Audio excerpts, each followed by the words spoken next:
Ladies and gentlemen, today we have some breaking news. Shit is shocking, alright? I was coming out the water bottle, basically busting a you know what. Settle down, not that type of video. Editor, lock it in. We got some ongoing news right now, happening. It just dropped like 14 minutes ago, bro. Editor, I need you to zoom into it quick. Listen, so we had some stuff going on. Phase 3, April 4th, Sunken Temple. Holy shit, it's happening faster than we thought. The news dropped, and we only had just this post over here on Wowhead, and I was like, bro, is this really going on? Is this live? Maybe Agron didn't mean to put this out. Maybe this was like an unexpected leak. I don't know. And then out of nowhere, it just fucking dropped, bro, on a blue post. It literally just dropped, bro. Like, an hour and 37, sharing like the latest news of what was going on, and then boom, it shows around here for Season of Discovery, if I can even find it. Oh my gosh, Season of Discovery right here, main article, March 25th, goes live April 4th. Holy fuck, dude. Not only that, there's a new thing on Wowhead right now with Phase 3 preview, all the runes, everything. It just live 4 fucking minutes ago. However, we're gonna watch the video first, because they have a video here. I have it here on the side of the screen, and we're gonna go over everything live. Let's react to it. Let's talk about it and like go from there. I am hyped right now. I feel the powers. I feel the powers within my blood. I'm gonna burst like a Super Saiyan on some Broly shit. Settle down and lock it in. However, editor, pause the music. Pause it. Get right into the video. Discovery, and we're so excited to share this sneak peek at what's ahead with you. Get right into it. Season of So Discovery. with that, let's take a look at what we'll be covering. I don't even today. care if it's like 16 We'll seconds. kick things off Just with go. raid information. Then, a preview of rune abilities, followed by our PvP updates. All right. Changes and additions being Yes, sir. made to world events. Yes, sir. A look at what's coming to professions, and close it out with a very important system update. Okay. And more, which you're definitely going to want to stick around for. I love more. All right. So just like last time, some disclaimers. Yeah. We're going to put the build up on PTR soon to check our era and hardcore realms. But like all the other phases, Phase 3 of Season of Discovery will not have a PTR for player testing. Okay. Still, there will be some data mining that occurs in advance of the launch. But as we've been saying since the beginning of Season of Discovery, not everything data mined will actually be in the phase or future phases. So speculators beware. And conversely, there's more to discover in this upcoming phase and beyond than we're going to talk about ahead of time, and we want your feedback. Everything we do across Classic continues to be a journey that is co-written by you, the players, and we can't wait to hear your thoughts on all of it. The amigos and All amigos. right, so I'm sure it is a total surprise that absolutely no one saw coming that the Temple of Atal Hakar, aka the Sunken Temple, The 20 will be player our raid. new and first 20-player level up raid. This raid is jam-packed with 8 bosses, tons of new items, including new item sets, Hundreds! new and revamped epic drops, and up-leveled and rebalanced quest rewards. Ooh! This is also when the level 50 class quests come online, which will provide a wide array of powerful items for each class. Jumping into a quick preview of a few of the bosses. Go. The first boss in this raid is Atelarion, a massive berserker troll that acts as a bit of a janitor, cleaning up or potentially eating any person or thing that happens to fall down from the atrium above. If the fall doesn't kill you, this guy definitely will. Next up, we have a brand new boss, the Festering Rot Slime. This engorged, gelatinous monster inexorably patrols one of the outer rings of the Sunken Temple, Of the hallways. consuming any wandering adventurers hapless enough to cross its path. A bit further into the raid, we have Jamal An and Ogam, a priest and an undead avenger, utterly dedicated to seeing the blood god Hakar return to the mortal world. These two will keep you on your toes and have a few tricks up their sleeve to keep the fight interesting each time you encounter them. I'm both excited the last and boss in this scared preview for this. is the mighty green dragon, Aranicus. Aranicus has been having a bit of a bad dream for the past few decades, and that dream is manifesting in our world in a variety of ways, which Nora will talk about in just a little bit. Okay. For those that make it to his lair, we can't recommend waking this big beast up, but if you do and are able to prevail, a lot of sweet loot will no doubt await you. The good Speaking loot and of juices. loot, here's a quick look at some of the awesome rewards you'll find inside the Sunken Temple. We're seeing loot. First up, Get in we have there. a new take on the Get in there. Drakestone item, with a new Shadow Arcane spell damage variant. What the Next up is a rather unique weapon. Yes, it's an axe gun. Shamans and Paladins have felt left out for quite some time when it comes to having ranged weapons, and short of Egan's blaster, there's not much 75 for them. damage over now, 10 seconds? you too can have a gun that you can swing like an axe or shoot like a gun. We're shooting! With a cooldown, of course. It's unfortunately a bit slow on the reload. We're still shooting! Lastly, we have a quick look at our tier tokens. Similar to AQ40, we'll have 2 different tokens with several classes on each. Okay. We really like the token system in Nomergon, but it sometimes felt a bit bad to be rolling against the entire raid whenever one dropped. Yeah. So now we'll have 2 different tokens, and multiple will drop on each boss that can drop set tokens. Okay, that's nice. And here's a quick look at some of the epic rewards. First off, we've got a glow up for the classic Embrace of the Serpent robe for healers. We've also updated the sword Dragon's Call. One cool thing about this weapon is that we've added several brand new glow effects for weapons in this patch. And this is one of the first items to take advantage of having a very fancy, but still quite classic, new glow. And just like in previous raids, we've got several fun items lined up as well. The first item is the Atalai Blood Ceremony, which allows you and a friend or frenemy to play a deadly game where only one survives. This item is great for when you need to decide something, and a coin flip just won't cut it. The Unorthodox Hex Stick allows you to embrace your inner critter and transform into a disgusting little creepy crawler to dazzle and disgust your friends. These are just a few examples. That's crazy. And there are several cool things coming with this patch. We've intentionally left the best ones for you to discover yourself. Lastly, one bit of feedback we took to heart this patch was that a lot of updated quest rewards for previous level up raids could feel a bit underwhelming. So for Sunken Temple, we've actually gone a step further and helped rebalance and restat many of the existing quest rewards. The first example here is a Vanguard Helm. And you can see we've made it a bit more attractive to the classes that can use it. And Helm of Exile as well. And while not a quest reward, we have also carried forward some of the work we did updating dungeon drops in the previous phase. And revamped even more dungeon drop rewards, including Princess Theradras's Scepter. And with that, I'll turn it over to Matt to give us a preview of runes and just some of the new abilities you'll get access to.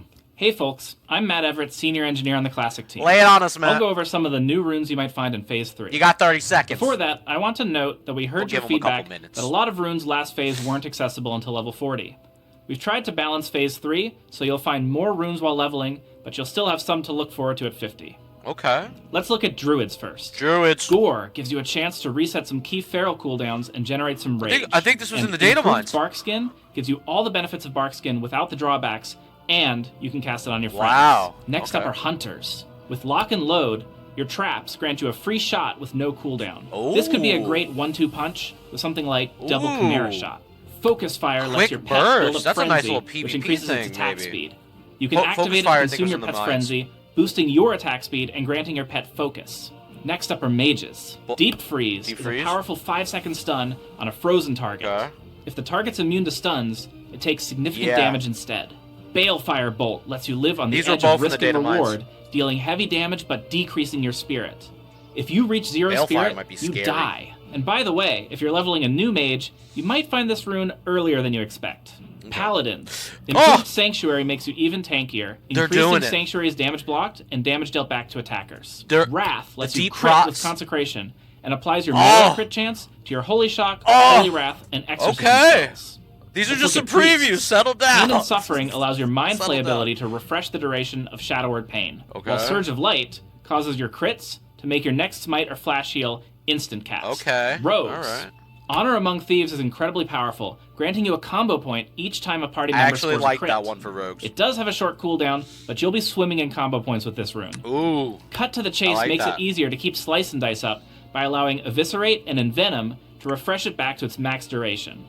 Next up are Shamans. When you deal melee damage, Mental Dexterity applies your intellect to your attack power, and then applies 30% of your attack power to your spells. Riptide is a fan favorite that instantly heals the target for an initial amount, and then heals for a similar amount over time. When you chain heal a target with Riptide active, it gets consumed to power up the chain heal. Wow, so for the rest of yours. Pandemic makes damage over time spells even more overwhelming by letting them crit. With this rune, you can summon the iconic Felguards to supplement your stable of demons. The Felguard is a powerful melee damage dealer capable of both tanking and dealing out serious punishment. He's not the only new demon you can summon this phase, but I'll let you discover that on your own. Wait, Warriors.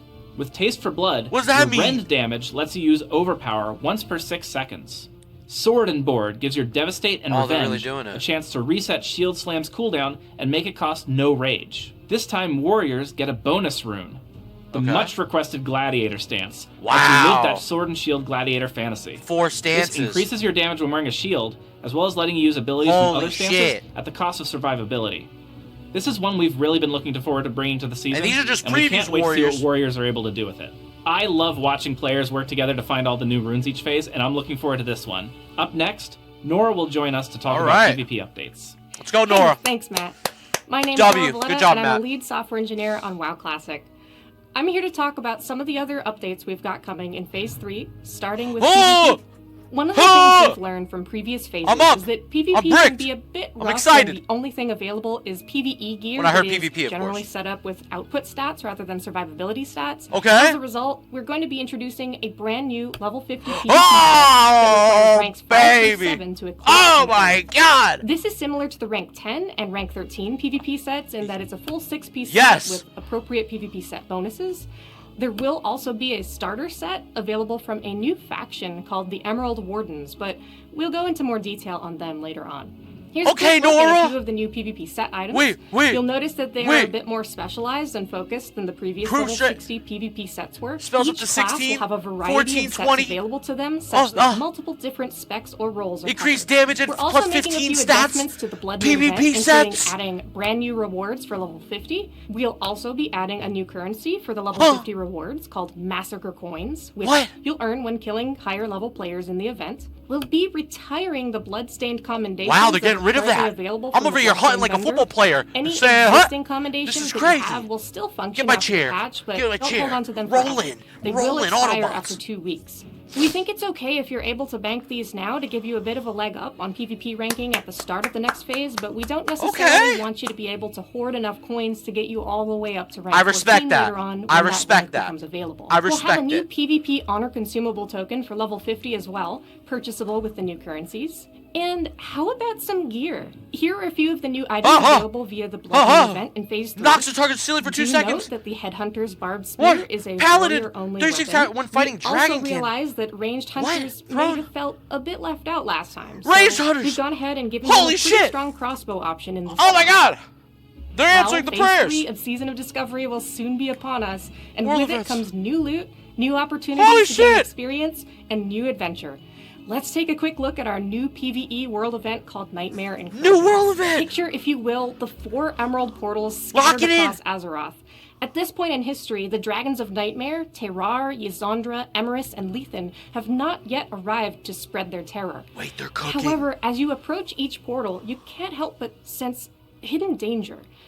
Something's not quite right. Those brave enough to enter an emerald portal will be plunged into a realm seeping with corruption and overrun with dragons, treants, and other poor souls driven mad by the corruption. I was talking about stuff like this. Not all foes are alike. Like Some zones, enemies can be defeated by a single incursions. adventurer, while I'm others hunched are over perhaps too powerful like a to spider. be faced alone. Nightmare Incursions offer repeatable PvE content for levels 25 through 50. Wow! To check it out, simply enter one of the 4 emerald portals located in Duskwood, Ashenvale, Hinterlands, or Feralus. This is a great new opportunity to earn experience, and those who choose to jump in and fight the corruption will have the chance to earn reputation with an all-new faction called the Emerald Wardens. I'm at a loss for words, dude. Great rewards. The Emerald Wardens will be very grateful for your help and will be offering a selection of choice new items to sweeten the deal. One of the cool things about Nightmare Incursions is that we plan to include some rewards at different player levels, as there will be content available for players roughly level 20 all the way to 50 across all 4 Nightmare portals. Awesome! The first example is this Nightmare Siphon Trinket, which could be really fun for low-level alts. For level 50, we have the Roar of the Dream, a somewhat unique ring that has a sizable spell damage proc on it. Increase your spell damage by 6? Take a page from the Burning Crusade playbook and make a level 50 PvP set available at Honored with the new Emerald Wardens faction. This set isn't as powerful as some of the other PvP item rewards. Still something nice! Phase, but it's a good stepping stone into the better items later on. I want to clap. With the launch of Phase 3 comes a host of interesting new updates to professions. Continuing on from the first 2 phases, we'll be introducing a new quest chain to give players access to new nightmare armaments, crafting engineer recipes, bracers, as well as some fun things for engineering, enchanting, and alchemy. Oh! We've also learned a few lessons from yes. the previous phase of Professions, so the cost to access the recipes will be essentially free in terms of raw gold, and the costs of the recipes that Ziri offers and Nomergon are going to be decreased as well, in case you want to buy additional recipes for completion, or you have an alt that wants to snag the recipes for themselves. We think gold sinks are important, and are going to explore different ways later on to do that are not so directly on the critical path of gear progression. Here's a quick look at a few of the crafted items you can make this phase. Holy there shit. are many more across various professions and for various specs and roles. More stuff with As the you void. Can see, some of these items offer interesting new on-equip effects which are applied while you're under the influence of the nightmare. If you'd prefer to stay nightmare-free, we've got some cool new items, such as the Void-powered Slayer's Vambraces, which can grant you immunity to fear for 15 seconds. Wow. We do plan to allow you to pick up specializations this phase, as well as allow you to level to 300 in each profession. Additionally, we've added a few surprises. For example, we are adding a quest to allow you to get additional potion, elixir, and flask procs when crafting those types of consumables. You'll also have to do a little bit of legwork to unlock these things, but the benefits should be well worth it. The lion's share of our new toys involving professions specs will be coming after level 60, and we have some very cool things planned there to allow you to make the most of your professions. Well, that was a lot of updates. That was a lot. I hope I didn't forget anything. Josh, I'm not forgetting anything, am I? Good job, Nora. There's one update you might have missed. There he is! Hi, I'm Josh Greenfield, Senior Game Producer on WoW Classic. So there is one system change coming, and honestly, the update is so minor we almost didn't mention it, because we didn't think anyone would really care, but since we're all previewing I dig that hoodie. His hoodie has as well. So, I actually like in 115.2 with Phase 3, you may happen upon a dashing dwarf from a faraway land that has one very special talent that he wants to share with you, for a small fee, of course. Actually, to be a little bit more specific, he has 2 sets of special talents to share. Like I said, we were pretty sure this wouldn't be a big deal to most players. We probably should have just left it out of the presentation entirely. So, with that, we're approaching the home stretch. Keep him on high alert. Keep this dude on high alert. We want to take some time to cover a few other miscellaneous topics, commonly asked questions, as well as a quick look at how things will start to shape up at level 60. So let's jump right into that. So the first topic here is world buffs. As with the previous phases, we'll continue to allow you to use the previous world buff up through the current max level. The new raid, Sunken Temple, will also include a new world buff. We'll also be making some rather powerful consumables available for exchange on a certain NPC using materials found in the Sunken Temple raid. Wow. These are spiritually similar to the Zanza elixirs that you could obtain by exchanging items found in Zul'Gurub. They're quite powerful, so you'll definitely want to bring them with you to the raid when you can. Also, as with previous phases, we did want to clarify that bankable, repeatable turn-in items will not function to allow you to level quickly from 40 to 50. Okay, we really love the preparation aspects of original WoW, and things like pre-questing are great. But being able to bank hundreds or even thousands of repeatable quest turn-in items to get multiple levels right when the phase begins is not going to be supported in this or any phase. Wow, okay. To be clear, this includes things like Marks of Honor, Wastewander water pouches, and the troll necklaces from the Hinterlands. One of the big lessons we've learned in Season of Discovery is how tricky it can be to balance the level-up journey and the outdoor world, but to also encourage players to play multiple characters. It's tricky to manage, especially against a seasonal backdrop where the content phases are relatively short by World of Warcraft standards.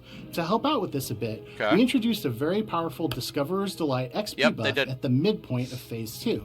And while that was effective at increasing the speed at which you could level alts, it didn't really help to reduce the fatigue that came with leveling your first main character. By way of a compromise, in Phase 3, you will earn 50% additional XP from all sources from levels 40 to 49, and this will be active right when Phase 3 goes Proper on. XP this adjustments? Is just to give a slight nudge right away. It will still be a sizable number of hours to hit 50, but this will help move that along without feeling like you're either just flying through zones or conversely in danger of running out of quests. Making it feel less sluggish, if questing too. is your preferred leveling method. Note that the 100% buff from 1 through 39 will remain in place as well. Nice. Overall, we think that these buffs are a decent solution, but they aren't what we consider to be ideal.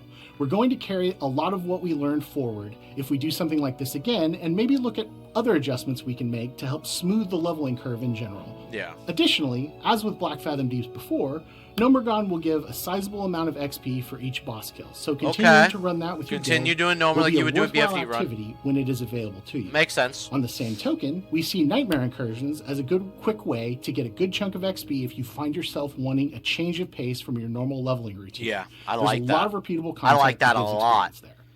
Instead As of for just the raid spamming release dungeons. and lockout schedule, we've been thinking a lot about this, and we've decided to shift Sunken Temple to a weekly lockout, and it will be available right at the release of Phase 2, kind of similar to what we did with Nomergon in Phase 2. Players it's will a have 1 week 5 full days to lockout. hit level 50 if you want to try and get in a raid. It's a during that 1 week first lockout. And then the raid will work like any other weekly lockout, resetting on Tuesday or your normal regional lockout day. We decided to make this swap for a few reasons. First, we've gotten feedback from players saying 3 they'd like days. to have a bit more consistency with Yeah. the raid schedule, and with the raid size going up to 20 Holy players in this shit. phase, being able to plan long term is even more important. We'll Bro, also talk about this a little my bit guild more in was the next talking few about slides, that. but we're also thinking ahead to what the raiding landscape will look like once we hit level 60. That also informs this decision. Yeah. Lastly, on this topic, we will be sure we are being generous with drops to compensate for this change. Okay. That's a good segue to talk about level 60 Holy- in-game. Since we're 60 getting close endgame. to 60, we Preview. think it makes sense to dig into a few more details of what you can expect starting with Phase 4. This preview What is is happening? very, very early and in no way comprehensive, but it's just meant to be a minor sneak peek at some things we have cooking. Get me in there with the Again, to binoculars. stress that much of what you will see here Mr. is still Greenfield. very much in development, and some specifics could and likely will change. This is more of a look at our general thought process, rather than the actual set-in-stone plans we have. As we alluded to a few slides ago, we plan to standardize raid lockouts from level 50 and beyond to a weekly reset. Weekly This reset. includes things like Zul'Gurub, Ruins of Anchorage, and Onyxia's Lair. Yeah. We also want to assure with our itemization updates, many of the items, even in early raids, remain relevant for a pretty good long time. Ah, what Ultimately, a this is a scream! very classic approach, This and is many beautiful. items you got, even as your pre-raid best in slot, such as the Hand of Justice or the Savage Gladiator chain, remained good for several tiers, and we want to Okay. carry this forward. Okay. With this in mind, however, we know you will likely want to run several different raids a week, but we want to avoid a situation where logistics gets messy Yeah. because you have to contend with a True. large number of irregular, unwieldy raid lockdowns. True. By the time Blackwing Lair is out, for example, there's going to be a large menu of relevant things to do at level 60, and being able to plan and schedule activities on a predictable cadence is going to be very important. Last quick note on this, while Upper Blackrock Spire is technically a 10-player raid, it's never had a lockout, and that will remain true. It's essentially a 10-player dungeon and will remain that way. Yeah. So go farm those Briarwood reeds. Another very frequently asked question we've received is, what about weapon skill racial bonuses?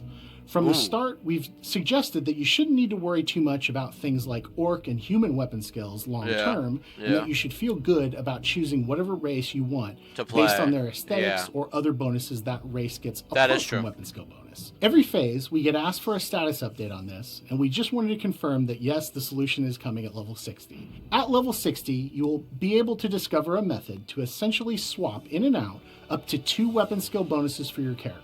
So, for example, What? if I were a Troll Fury warrior and I had a mace and a dagger, I could swap my passive bonuses to +5 maces and +5 daggers. Please note that What? these weapon skill bonuses do not stack with each other or with a certain race's normal passive weapon skill bonus. So in the same scenario, if I were a human warrior, I already get +5 maces from Yeah, my racial skill. yeah. So instead, I might want to use +5 bows and +5 daggers so that maybe my bow skill had a better chance to hit if I was pulling higher level models. Wow. Just like your racial skills, Holy however, these shit.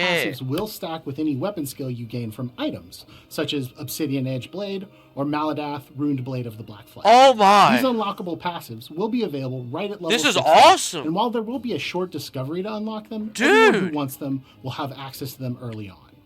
Continuing that line of thought, yes, priests will also be able to unlock other races' unique priest spells as well, such as Devouring Wow. Plague and Fear Ward. We don't want to spoil how this will work just yet, but just like weapon skills, we do get asked about this a lot and wanted to confirm that this was also coming and would be available. Oh early on my, at dude. level They are cooking in the there will also kitchen. be discoveries tied to accessing 450, it's these hot. spells as well.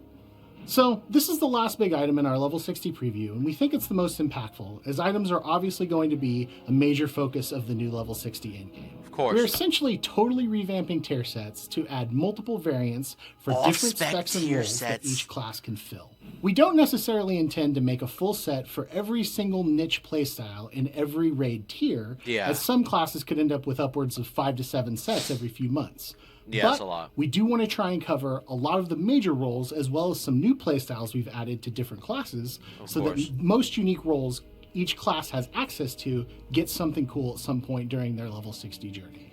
Additionally, we plan to revamp many existing non-set dungeon and raid items at level 60, as well as adding new best-in-slot or nearly best-in-slot crafting options at 60. Best in slots. We think there's a lot of fun and interesting things we can do with the level 60 professions and profession specialization crafts, and we plan to expand on those to keep crafting more relevant for a longer period of time. Keeping professions Lastly, swapping in the profession game. Specializations will be easier and more flexible, but will likely have a cost associated with doing so. Oh! We're still ironing out the final design for what this will look like, but if you're familiar this is something I mentioned. That might be a good starting point to inform how this moves. I mentioned this! Finally, here's a few quick examples of what potential new tier sets could Lawbringer!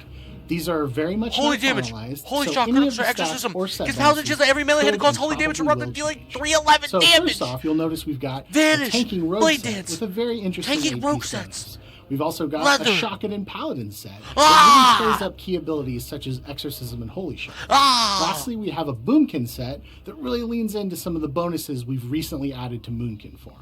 Again, for the druids. These are somewhat early on, rough draft versions of some of these items, dude. but we think being able to make I'm on my knees right now. Of Not these even on the iconic chair. item sets is very cool, and it's going to be a defining feature of the level 60 endgame.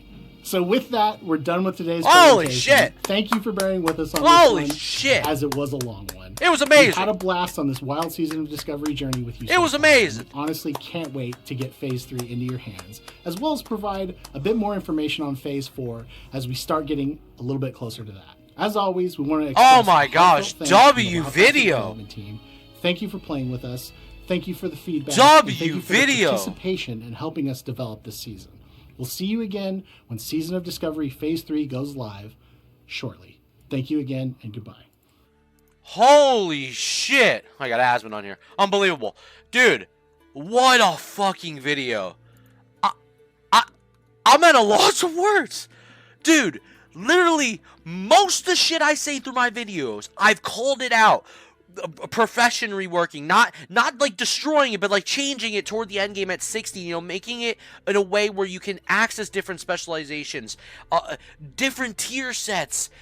Some of the data mines were true, but obviously there's still other things they're working. Keeping the longevity of XP pretty good on a good, you know, path, so it doesn't feel, you know, boring and stagnant at a certain level. You know, when you're getting to those higher levels, and the game is, you know, not as boring, but it gets become a sluggish time of leveling up. Helping the lower levels, revamping item sets, item utilization, fucking incursions, which I basically called in my Duskwood video of like void areas of zones where shit is happening, but it's just the emerald stuff now with the dragonkins. What the fuck? I called this shit. Who do you think you are? I am. I called this motherfucking shit. I'm souped. Lock it the fuck in. There is nothing else to go over. There's a lot to go over. But dude, this is nuts, bro. Oh my gosh. I'm going to put the link for Wowhead in the screenshots below, and you guys can check the video out. Let me know what you guys think. I am fucking hyped and souped for this.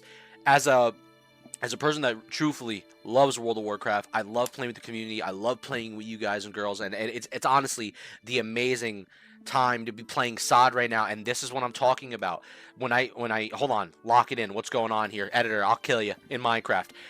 Thank you to everybody over here on the SOD development team that is putting time into Season of Discovery, because this is what the shit that truly matters. We don't need to worry about anything else. SOD is it, baby. And I see you guys and girls are cooking in the kitchen, and your boy right here is souped the fucked up. Lock it in. Much love to you. I'll catch you in the next one. Leave your comments in the video below. I want to hear everything as far as what you're excited about your class. I'm about to spit right now. I'm so excited.